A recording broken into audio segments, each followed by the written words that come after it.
Everybody, it's Lauren here. Welcome to the third installment of my ARTS2090 Publics and Publishing blog.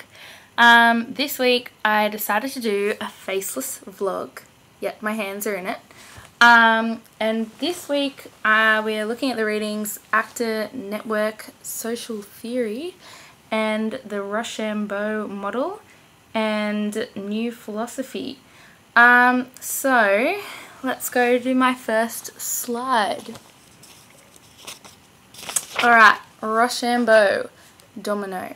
Okay, so Rochambeau, which is basically scissors, paper, rock, kind of relates to the idea of everything being connected to something else, and that old saying, every action has an equal and opposite reaction, I guess. A way that I can explain this is with the notion of dominoes and the game of dominoes.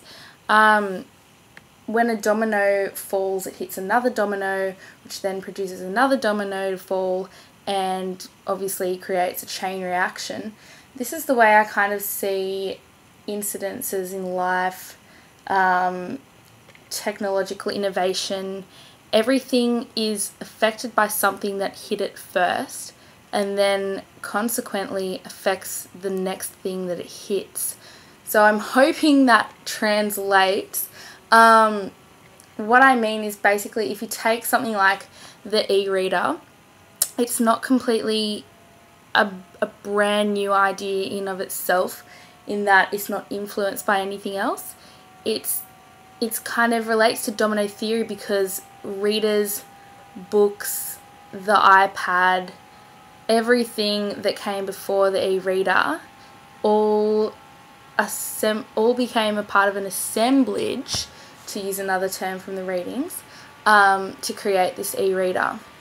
So yeah, I'll go on to the next slide because I'm starting to feel that this is a little bit vague and sounds clearer in my head, but hopefully you guys get the message.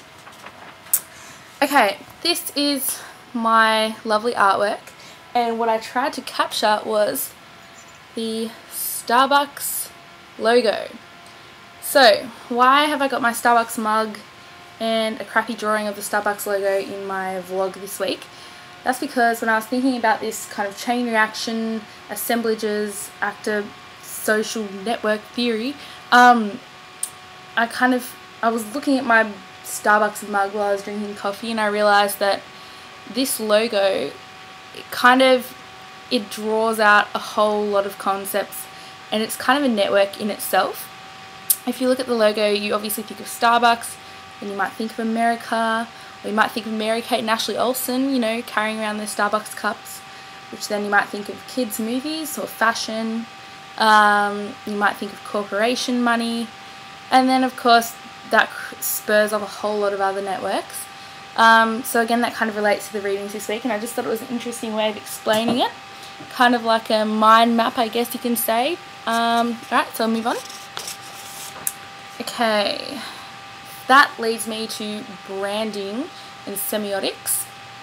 I'm really smart, as you can see, putting the plus sign after the word. Anyway, yeah, so going off that Starbucks idea and semiotics of the logo, this is another thing I thought just when I was thinking about the readings. I guess this is kind of what marketers do, and looking to go into this industry myself, yeah, I think that obviously you want your brand to reflect networks. You want to kind of create an assemblage of ideas for your brand.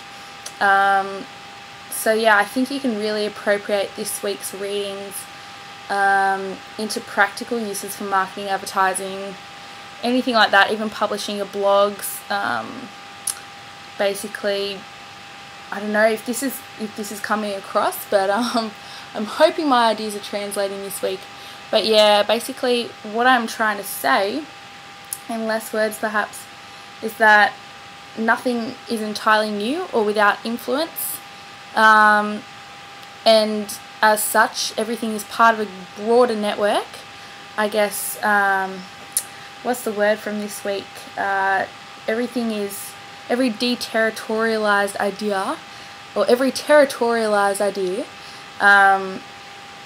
for example, Starbucks, can be seen in a broader network, in its deterritorialized network, to get really confusing, whether it is corporations or fashion or whatever, and therefore you can see the whole multitude of broader networks and assemblages that come out of small entities.